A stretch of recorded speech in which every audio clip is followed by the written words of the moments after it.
I'm sure the astute of those here have probably noticed these markings on the whiteboard. Any guesses what the topic for today is? Taxes? Taxes? Yeah. Yeah, cool. For those that have done BizMan, maybe covered a little bit on taxes in the past? A bit. Yeah. Yeah. What sort of context? Like business tax, like company taxes? Yeah. Yep. So today we're actually going to put a focus on individual taxes.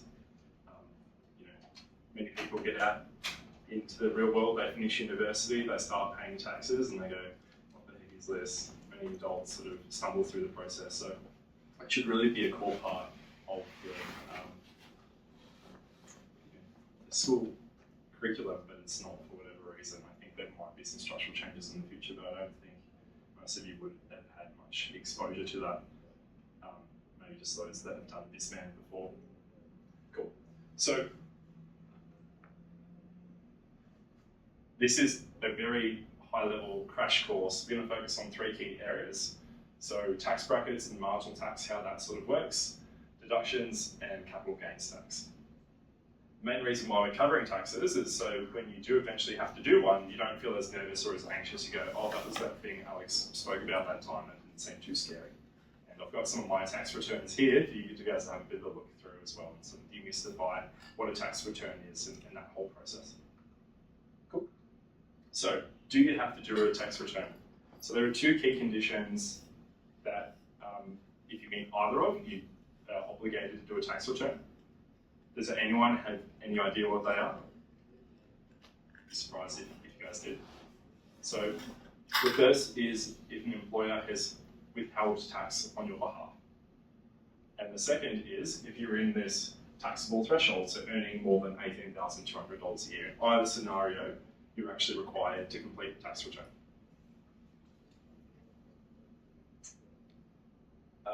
When do you have to do submit the tax return by? So if you complete the individual tax return yourself, you've got 4 months from the 30th of June. If you go via a tax accountant, then you've got a bit longer. You've got about 10.5 months. So there's some advantages. So the tax accountant is who would potentially be able to help you go through that process. I did mention that you could do it yourself. So if it's a fairly basic tax return, if you don't have any shares that you've bought or sold, you may wish to do it yourself. It might be fairly straightforward. But if you're got a more complicated return, or you're looking to maximize your deductions, or if you're just looking to learn more about the process as well, it's worth engaging with a CPA or a CA tax accountant who can help you through that process. Maybe it's whilst you're deciding. That's a worthwhile process, just sort of upskill your own knowledge. Managing taxes effectively, I think, is what a lot of long-term wealth creation can actually revolve around as well.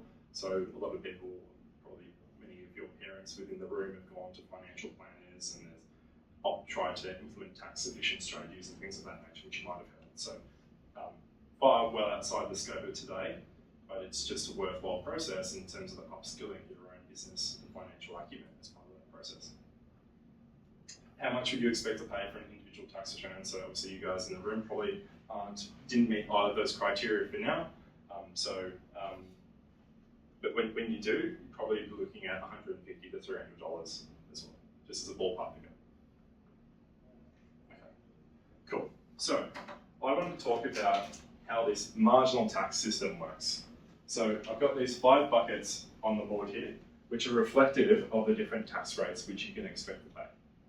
So within this first tax bracket, if you're underneath this threshold, you pay nil tax, and that threshold, as already mentioned, is $18,200.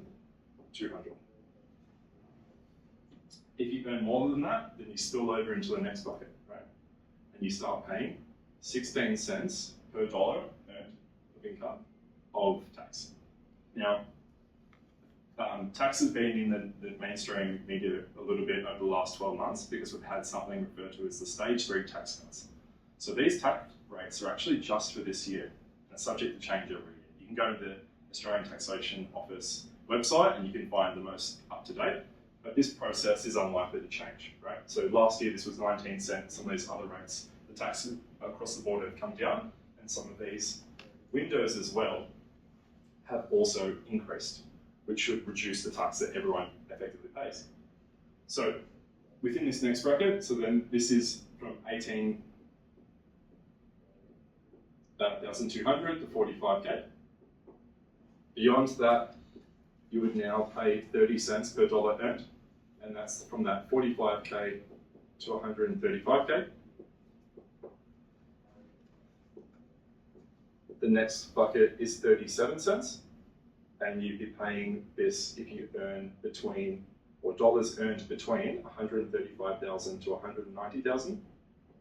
And then this last bucket are those that are earning beyond 190,000. The tax rate for every dollar that you earn, 45 cents is taken out. So we'll go through an example now as well. So let's say you've just finished uni and it's your first grad position, or maybe you're actually studying something, studying full-time, working part-time in industry. So maybe you're earning $50,000. So where does that place us? It places us into this third bucket here, right?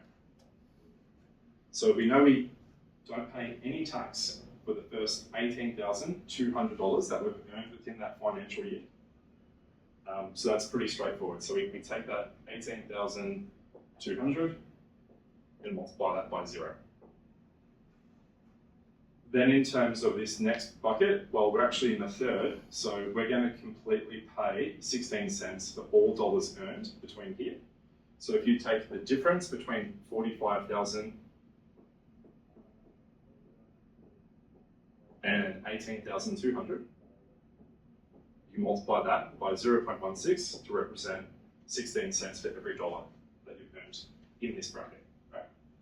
And then lastly, well, this takes us to 45,000. There's an extra $5,000 of earnings, which is taxed at 30 cents.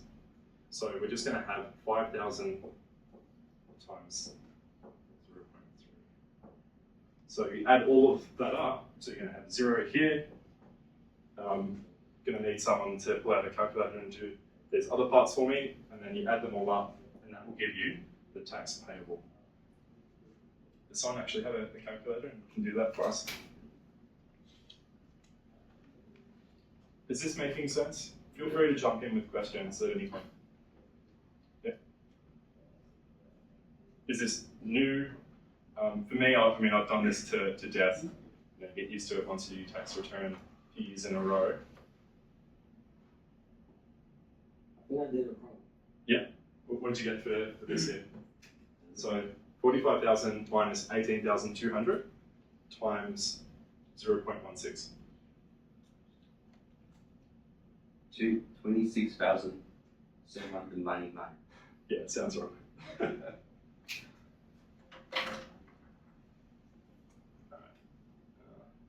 4500 minus 18,200. So that 26,800 is right. You just need to multiply that by 0.16. And so the tax that you're attributing to this bucket here is 4,288. Okay. And then lastly, 5,000 at 30 cents per dollar. Someone to shout out that answer. You should all be able to shout out that answer without using a calculator. That's effectively 3 times 500, right? So that's 1,500. Cool. So total tax payable would then be 5,788 in that financial year, based on earning $50,000. Now there are a few caveats here. This doesn't include the 2% Medicare surcharge, which actually applies across the board. So you can think of it like this is actually 18 cents, this is 32 cents, this is 39 cents, this is 47 cents. But this is the way it's represented on the ATO website, and sort of don't want to muddy the water too much. So let's ignore that specialty tax as well. So what are our thoughts on this amount of tax? Does it seem fairly reasonable if you're earning that much money? Yeah. Yeah. Cool. So transitioning into the next topic, wanted to talk a little bit about deductions. Does everyone know what a deduction is? Someone know how to go and explain it? Yeah. I think it's when like they tax. Like Yep. spend money before the tax. And then, Can you spend money on anything? no. There has to be like certain things like you put into your super. Yeah. Like that. Yeah. They don't tax it. Yeah, or a reduced tax in the case of the super. That's a bit of a specialty case as well. Yeah, so in general, if you're incurring a cost in relation to the income that you're earning, so any work-related expenses effectively, or work-related travel, or work-related education, there's different categories, there's actually 10 categories. Hopefully that next slide. Cool. So these are the 10 different categories of deductions that you may have. There's different rules, how they're all handled. We're not going to dive into that. But let's just say, hypothetically, we had deductions worth $4,000. So if we're $4,000 of deductions, this is gross income, $50,000. $4,000 of deductions leaves us with what's referred to as an assessable income of $46,000, right? So now all of a sudden, you ignore these two components and you're just looking at that assessable income. You do the exact same calculation, but using this figure. So just retracing our steps a little bit, this will still be the same. This will still be the same. And we'll only have, instead here, 1,000 times 0.3. So that's 300. So now the total tax that we would pay is $4,588.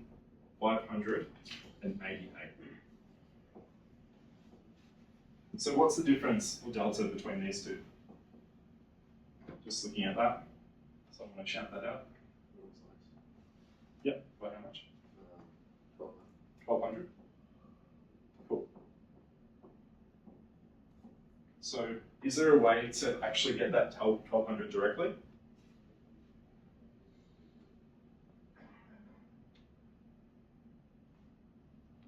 Just shout it out. So where is this 1,200 difference coming from? Given that our deductions, we were earning in this bucket of 30 cents, even after we've reduced our income by $4,000, we're still completely within this bucket, right? So if you actually were to take $4,000 at the marginal tax of 30 cents in a dollar you're paying, well, that is your tax saving. So 30 cents times that 4,000 is your saving of $1,200 in tax. Sometimes people will buy things at the end of financial year. They say, this is work related, I'll do it because then I get a deduction. But you've had to spend $4,000 to only save on $1,200 worth of tax.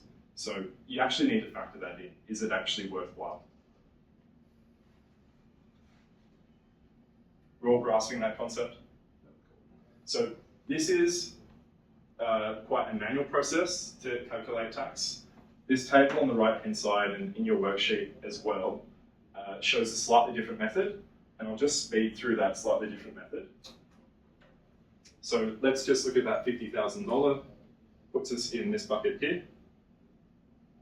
It's $5,000 over the bottom, and so this says, well, if you're in this bracket, just take this amount, 4,288, and add 30 cents for every dollar over the bottom of the bracket. So times 5,000, you can see very similar to that calculation, except that step's been included for us. So arguably the hardest step is done for us, and so you get that same amount.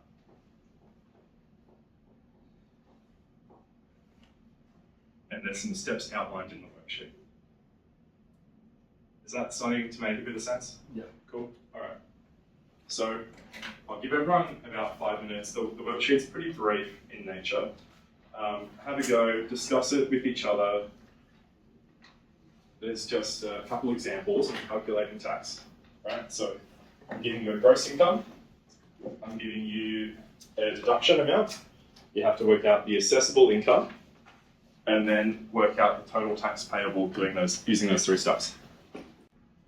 Alright, I can see a few of us are still going, so we won't share answers yet. I'll write some answers on the board a bit later on.